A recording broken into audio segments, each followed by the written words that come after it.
Glória a Deus. Que Deus maravilhoso.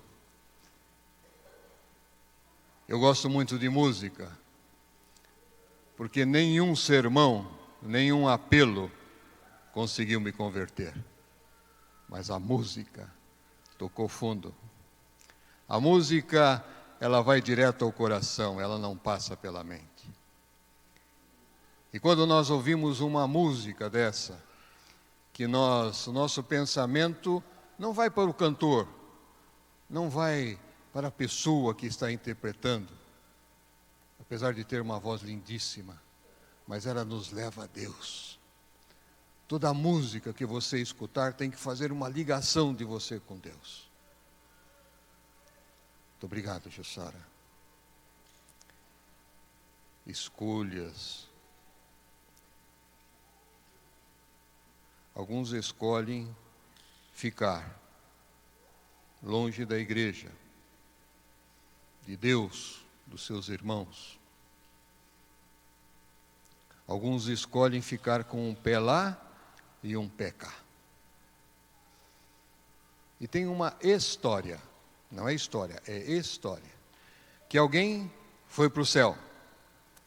E quando chegou no céu, viu aquele paraíso, os anjos cantando, os anjos andando por ali, tudo muito bonito, os animais. E até que ele chegou e deu de cara com um muro, um grande muro. E tinha alguém lá em cima do muro. E ele viu que os anjos estavam convidando, desce daí, vem para cá, vem para o nosso lado. E aquela pessoa que estava em cima do muro olhava para cá e olhava para o outro lado. E ele perguntou, o que tem lá do outro lado? Do outro lado é o inferno. E ele foi lá perguntar para o pessoal do inferno, puxa, vocês não estão vendo que o pessoal do céu está convidando para ir para o lado deles? E vocês não estão convidando para ele vir para o seu lado? Ah, quem está em cima do muro já está do nosso lado. Em cima do muro, as pessoas escolhem estar do lado de Satanás. Meus irmãos, Mateus 12:30.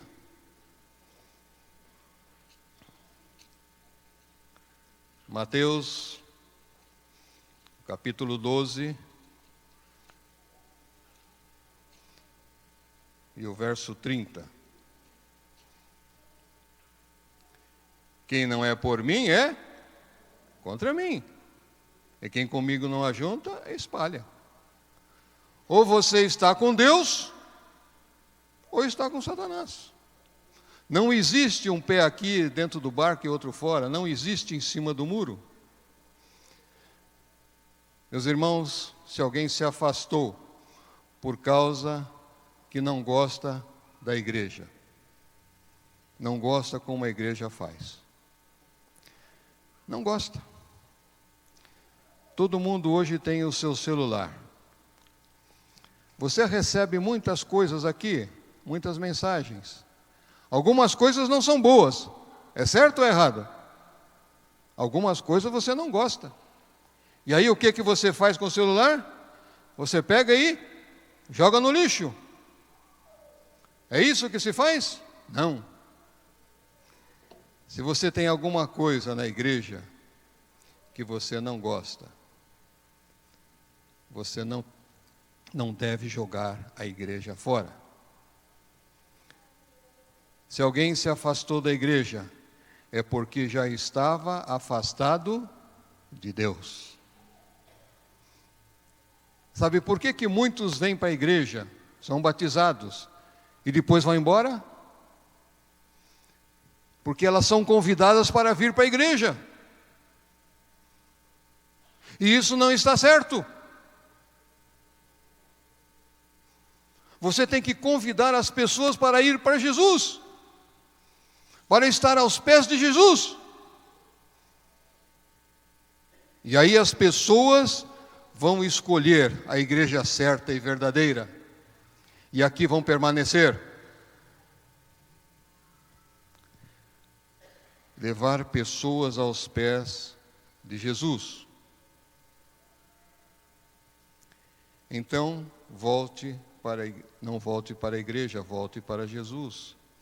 Ellen White fala, a grande profetisa moderna, se a ovelha perdida não é trazida ao aprisco, vagarear até perecer. Aí ele escolheu sair. Sim, uma má escolha. Vamos pegar e trazer de volta para o aprisco. Levar de volta para Jesus. Eu recebi, alguns dias atrás, uma mensagem de uma grande amiga minha, amiga nossa. E eu achei apropriado participar com vocês. E essa mensagem fala o seguinte: para quem acha que não tem sentido ir à igreja. Um frequentador de uma igreja escreveu a seguinte mensagem para um jornal: eu tenho ido à igreja por 30 anos e durante esse tempo devo ter ouvido umas 3.000 pregações, mas com exceção de uma ou outra, eu não consigo lembrar da maioria delas. Por isso, acho que estou perdendo meu tempo e os pastores também estão desperdiçando o seu tempo. Essa matéria divulgada no jornal gerou uma grande discussão, resultando em uma sábia resposta de um outro leitor, que igualmente foi divulgada. Estou casado há mais de 30 anos e durante esse tempo minha esposa deve ter cozinhado pelo menos umas 9.000 refeições. Mas com exceção de uma ou outra, eu não consigo me lembrar da maioria delas. Mas de uma coisa eu sei: todas elas me nutriram e me alimentaram e me deram forças necessárias para fazer as minhas atividades. Sem essas refeições, eu e nossos filhos não estaríamos desnutridos, fracos, desanimados ou até mortos. Da mesma maneira, se eu não tivesse ido à igreja para alimentar minha vida, minha alma e a minha família, estaríamos hoje em terríveis condições espirituais. Portanto, não deixemos de nos reunir como igreja, mas encorajemo-nos uns aos outros, ainda mais quando vocês veem que se aproxima o grande dia. Abraços, Josiane Menarim. Obrigado, Josiane. Meus irmãos, sabe o que nutre você? Não é estrogonofe todo dia, mas é o feijão com arroz. Esse que você não dá muita importância, é esse que mantém você vivo. O participar das coisas de Deus, das coisas da igreja, isso vai nutrindo você inconscientemente e mantém você firme, você animado. Vamos ler o que está lá em Hebreus 10, 25.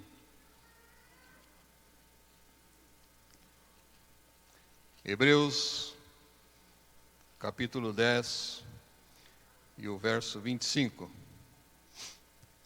Qual é a demonstração aqui de Paulo? Não deixemos de nos congregar-nos, como é costume de alguns. Antes façamos admoestações, e tanto mais quanto vedes que o dia se aproxima. Quanto mais o dia se aproxima, devemos nos congregar cada vez mais para fortificarmos uns aos outros. Porque aqui fala também, façamos admoestações àquelas pessoas que estão afastadas. Lucas 15.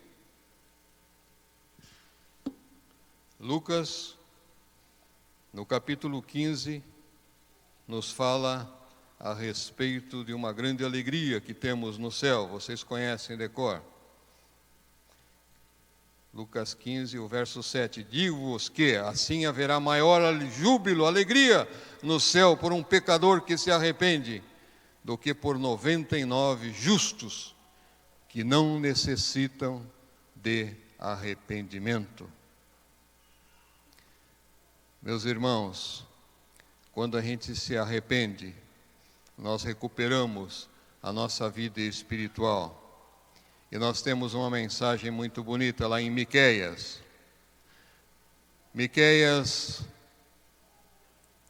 está ali nos profetas menores. Miqueias no capítulo 7. Miqueias 7 e o verso 19 diz o seguinte: tornará a ter compaixão de vós, pisará aos pés as nossas iniquidades, os nossos pecados, e lançará todos os nossos pecados aonde? Nas profundezas do mar.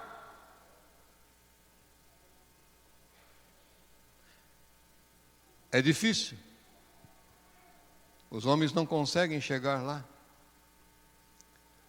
O monte mais alto do mundo é o Everest, 8.848 metros. A fossa marítima mais profunda fica ali no Pacífico, perto das Filipinas, 11.034 metros de profundidade. E o que Deus fala aqui? Lançará todos os nossos pecados, não é alguns, é todos, lá no fundo do mar. E sempre tem aquela famosa plaquinha: proibido pescar. Não, como nós vemos no começo, dos teus pecados eu não me lembro mais. Jesus não está preocupado com os nossos pecados. Ele está preocupado com a nossa salvação. Nós estamos preocupados com os pecados daqueles que estão à nossa volta. E se alguém comete um pecado, ou um pecadão, né? Porque nós temos graduação de pecadinho e pecadão. E nós olhamos para aquela pessoa: aquele fulano é aquele que fez isso, isso, aquilo. Nós lembramos das falhas dele. E Jesus fala: não me lembro mais. Lança os seus pecados lá no fundo do mar. Pronto, você está novo. E se eu falar aqui eu não tenho pecado nenhum, alguém pode dizer assim: isso é uma heresia. Mas não é. Porque depois que você confessa os seus pecados, se arrepende, eles não existem mais. Escolhas. Ninguém chega a uma loja de roupa e chega assim: eu queria uma roupa. E o vendedor fala assim: mas que roupa o senhor quer? Eu quero qualquer uma. Não, você tem que escolher.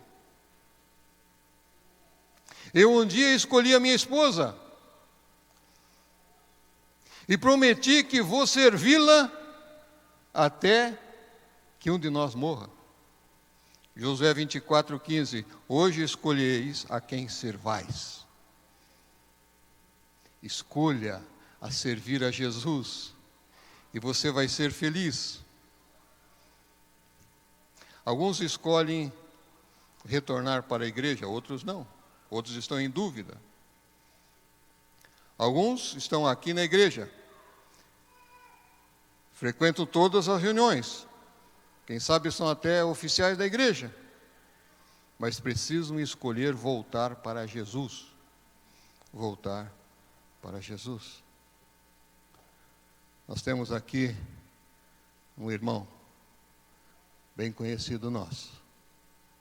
E eu quero falar com ele e perguntar: quanto tempo faz que você se converteu? 39 anos, quase 40. 40 anos ele é convertido. E sabe o que vale a conversão dele? Nada. Porque nós precisamos nos converter todos os dias. Não importa quanto tempo você é convertido. Se você não se converter hoje, estar pronto hoje para a volta de Jesus. E quando a gente vê todos esses eventos, eu parei uns dias aí atrás e comecei a perguntar se eu fosse um julgador de escolher as pessoas que estariam salvos, e eu tivesse que escolher a mim. Eu falei, não. E eu ia escolher, falei, esse aqui não vai para o céu. Não. E nós devemos meditar sobre isso. Nós conhecemos o que Deus requer de nós. E nós devemos nos avaliar para saber se estamos preparados ou não. Nós sabemos que Deus vai completar, desde que nós façamos a nossa parte. Algumas escolhas certas geralmente dão resultados certos. Escolhas erradas dão resultados errados. Algumas escolhas não fazem a mínima diferença. Você gosta de uma marca de sabonete, e você vai no mercado e você encontra lá 30 marcas de sabonete, mas não aquele que você gosta. Mas nem por isso você vai deixar de tomar banho. É uma diferença que não faz diferença. Algumas escolhas fazem diferença, e às vezes muita diferença. Qual a profissão que você vai escolher, aonde você vai morar, com quem você vai casar, isso dá muita diferença. Mas algumas não têm a mínima importância. Quando eu me converti, eu vivia num ambiente bastante ímpio. E alguns dos conhecidos meus chegou para mim e falou, agora você virou crente? Sim. Então você não pode beber? Eu falei, posso? Você não pode fumar? Posso. Mas você não vai mais à balada? Você não pode mais ir à balada? Eu falei, posso. E você não pode usar droga? Eu falei, posso. Mas tudo isso aí escraviza. E eu escolhi a liberdade. Amém? Tudo isso que você citou escraviza. Mas eu escolhi a liberdade. E uma única escolha pode afetar toda a sua vida, que é escolher Jesus. Quando você escolhe Jesus, toda a sua vida é modificada. Vamos lá o que veio aqui dizer o sábio Salomão em Provérbios. Provérbios capítulo 17. Provérbios 17 e o verso 17. Em todo o tempo ama o amigo, e na angústia se faz um irmão. Quando você escolhe um bom amigo, ele se torna um irmão, irmão de sangue.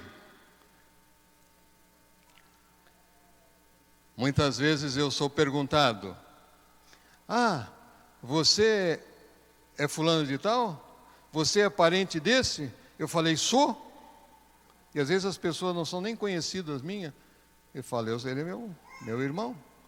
Nós somos parentes por parte de Jesus, da criação. Quando você escolhe um bom amigo, em todo o tempo ama o amigo, é na angústia, você faz igual um irmão. É nas horas difíceis que nós conhecemos os amigos. E agora vamos lá para Coríntios, 1 Coríntios. 1 Coríntios, no capítulo 15. E o verso 33 diz o seguinte: não vos enganeis, as más conversações corrompem os bons costumes. E isso a gente vê muito por aí. As pessoas estão em rodinhas, aonde estão conversando tudo que é bandalheira. E às vezes a gente, para agradar as pessoas, estamos ali juntos. E a Bíblia fala o quê? As más conversações nos corrompem. E se essas pessoas podem nos corromper, nós devemos nos afastar. Ah, mas eu tenho que estar junto, que eu tenho que dar o bom exemplo. Sim, você pode dar o bom exemplo. Jesus vai usar você como bom exemplo. Mas esteja longe do covil de Satanás. Sabedoria para escolher. Tiago. Vamos lá no finzinho da nossa Bíblia, no livro de Tiago, Tiago 1 e o verso 5. Lá diz o seguinte: se porém algum de vós necessita de sabedoria, peça a quem? A Deus, que a todos dá de graça, não custa nada, liberalmente, quer dizer, liberalmente é mão aberta, com abundância. Nada lhe profere, e ser-lhe-á concedida. Está precisando de sabedoria, tem que fazer alguma escolha. Aqui Deus fala: peça para mim, eu tenho muita para te dar, não custa nada, e eu te dou sabedoria em abundância. Provérbios, capítulo 12.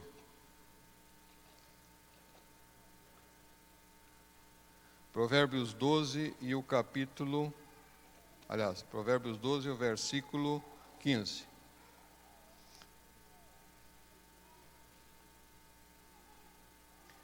O caminho do insensato aos seus próprios olhos parece reto, mas o sábio dá ouvidos aos conselhos. Quantas vezes a gente rejeita conselhos? E quantas vezes nós vemos os nossos filhos, os nossos netos, pessoas mais jovens rejeitando conselhos?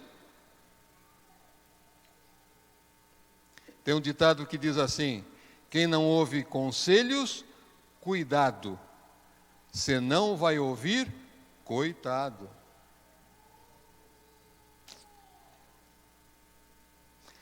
A escolha sem uma decisão não é nada. Se você agora na Semana Santa vai escolher para fazer alguma viagem, não sabe se vai para Florianópolis ou se vai para o Nordeste. E você escolhe ir para o Nordeste. E fica escolhido. E não acontece nada.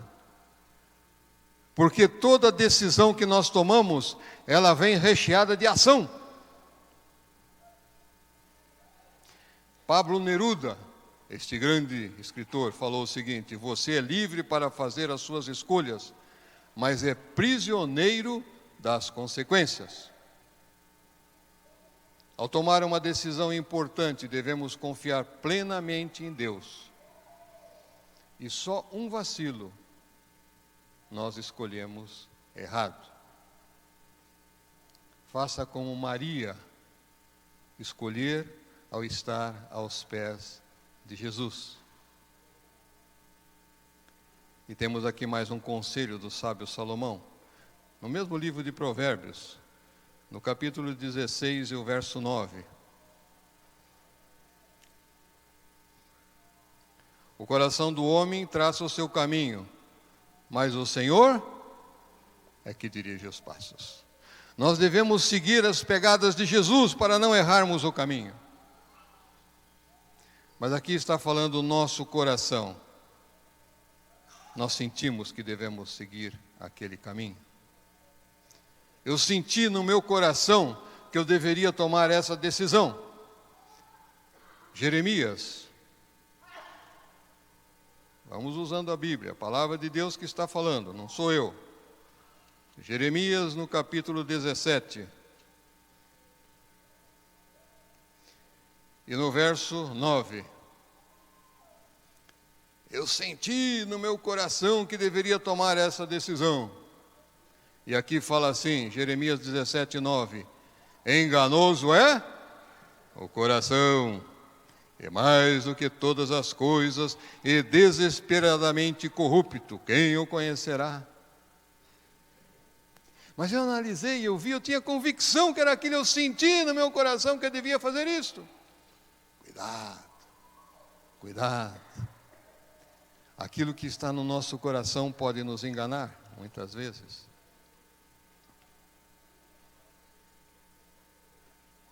Nós temos alguém aqui que está estudando? Quem está estudando?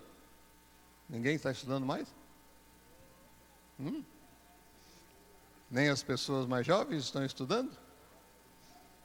Quem está estudando aqui? Opa, o pessoal que estuda está todo lá atrás. Aqui só os... Então é o seguinte, vocês aí fizeram... Hein? Você está estudando também? Tá bom, muito bem. E você já chegou a fazer alguma prova que você achou que tinha acertado e quando você foi conferir, você viu que tinha errado alguma coisa? E daí o que você fez? Aquela pergunta que você errou, mas eu achei que tinha acertado, e você foi pesquisar e você estudou. E aquela pergunta que você errou, você nunca mais vai esquecer dela. Todas as que você acertou, ficou acertada, mas aquela você foi pesquisar, nunca mais você vai cair no mesmo erro. Então nós aprendemos com os nossos erros, meus irmãos. Por isso que Jesus permite que nós erremos algumas vezes, para poder aprender. Quando você erra, você não quer errar, mas você erra, você vai lá, por que eu errei? O que está errado? E aí nós aprendemos. Deus não interfere nas nossas escolhas. Como pode um pai amar um filho e não interferir nas suas escolhas? Quando eu tinha 4 ou 5 anos, foi a primeira vez que eu fui para a praia. E eu fui pela mão do meu pai me levando, um alemãozão forte. E meu pai, então, me levou para a praia. E eu cheguei e fiquei extasiado, olhando tudo aquilo. E eu fui chegando para perto da água, meu pai estava junto. E eu vi as pessoas entrando na água. E daqui a pouco eu largo da mão do meu pai e entro na água também. E fico lá, e vem uma ondinha pequena, e eu achei gostoso aquilo, e vem outra, e daqui a pouco vem uma onda maior. E aquela onda pega o negrão e faz um embrulho assim, e vai rodando. E sabe o que meu pai fez? Ele ficou olhando. E o negrão estava rodando. E ele ficou olhando, ali do meu lado. E aí quando ele viu que eu já tinha rodado bastante, bebido bastante água, ele enfiou a mão e tirou o negrão para fora. Não falou nada. E nós fomos embora. E no outro dia nós voltamos para a praia. E eu fui junto. E cheguei na beiradinha da praia e quando vi uma onda, o negrão corria lá para longe. Até hoje meu pai não falou nada para mim. Ele já morreu. Mas eu aprendi.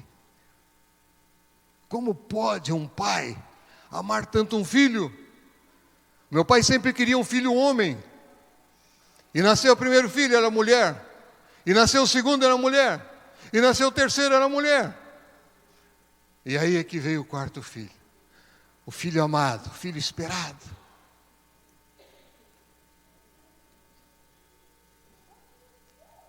Meus irmãos, Jesus nos ama muito. E Ele permite que nós possamos passar por provações. Porque nós aprendemos muito mais na provação do que nos acertos.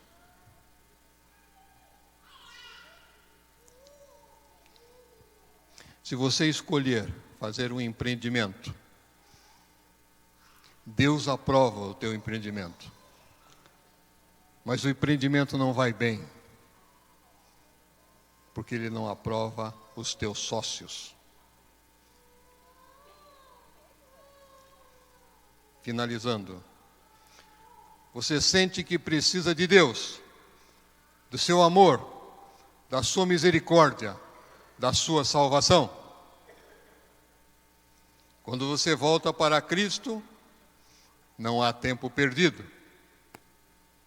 Você ganha a eternidade. E isto é maravilhoso.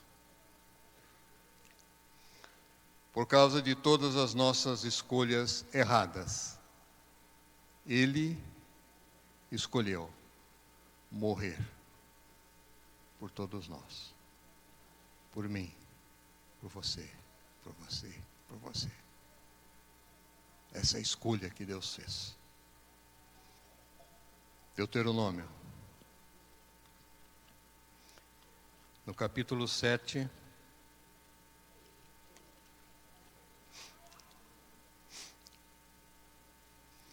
e o verso 6.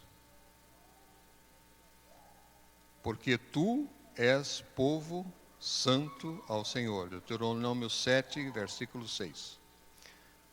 Teu Deus, o Senhor teu Deus te escolheu para que ele fosse o seu povo próprio de todos os povos que há sobre a terra.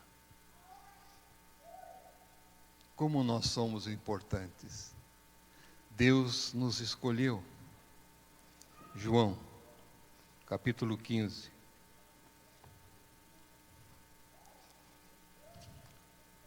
João, no capítulo 15, o verso 16, diz o seguinte: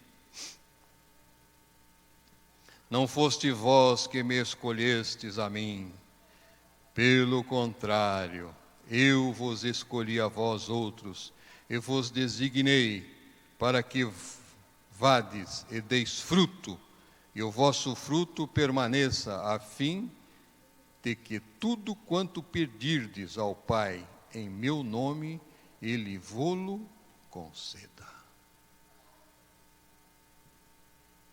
Quantas vezes nós lemos esse verso,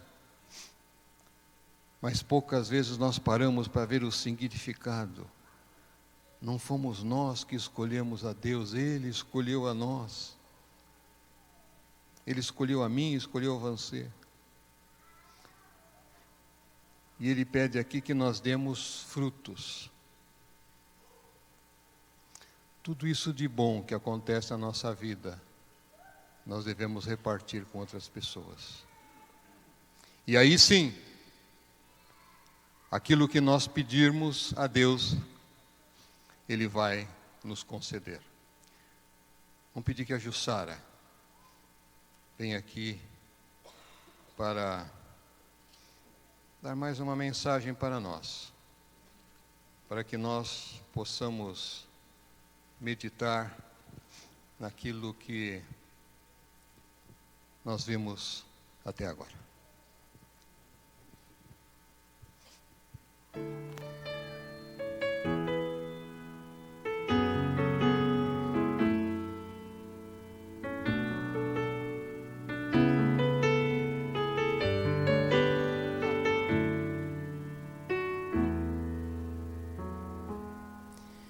Os sonhos destruídos, a vida pelo chão, perdi a esperança em meio à solidão.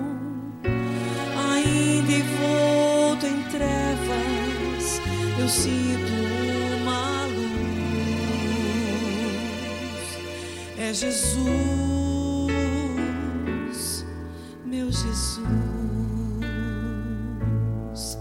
meu Senhor que me protege, sempre cuidará de mim, com os braços sempre abertos, me pergunta de onde vim, em meio à tempestade, alívio e paz produz,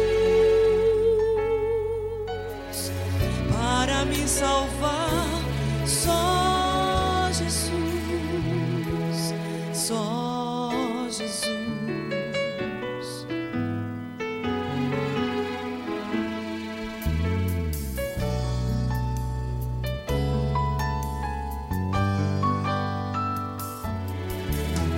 O meu louvor de outrora, em silêncio vozes de amigos, a morte silenciou. Em meio ao desespero, carrega minha cruz. É Jesus, meu Jesus, meu Senhor que me protege, sempre cuidará de mim, com os braços sempre abertos, nem pergunta de onde vim. Em meio à tempestade, alívio e paz produz. Para me salvar, só Jesus, só Jesus.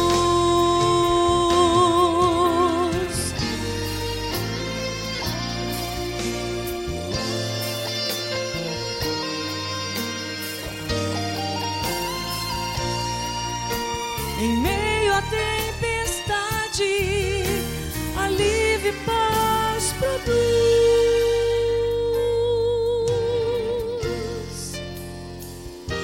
Só Jesus,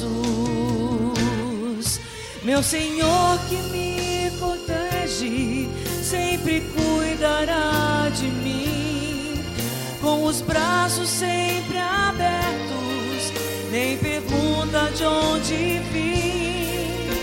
Em meio à tempestade, alívio e paz produz.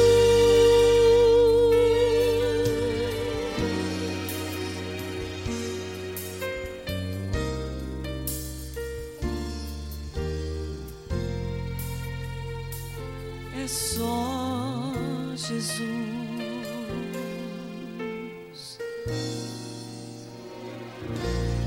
Amém.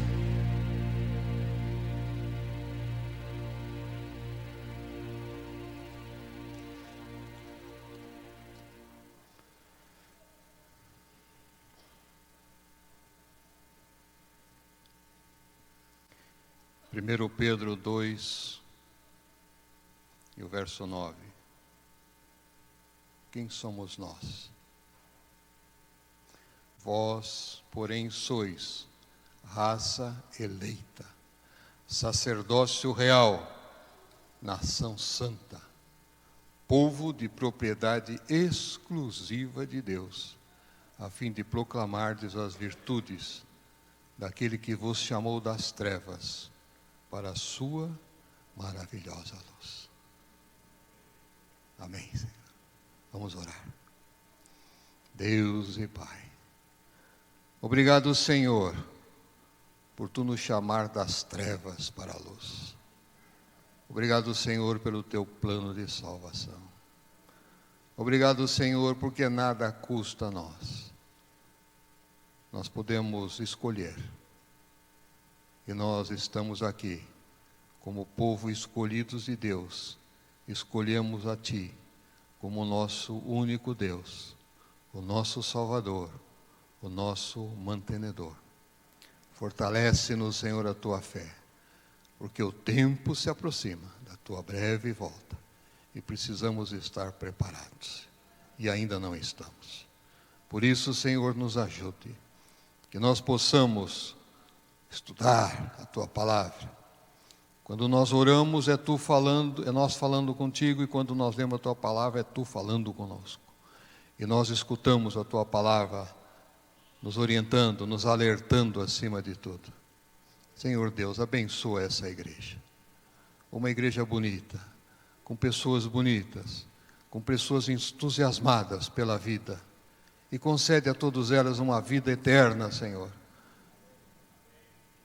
Obrigado de ter mandado o Espírito Santo estar aqui conosco e que Ele nos acompanha aqui nos retirarmos.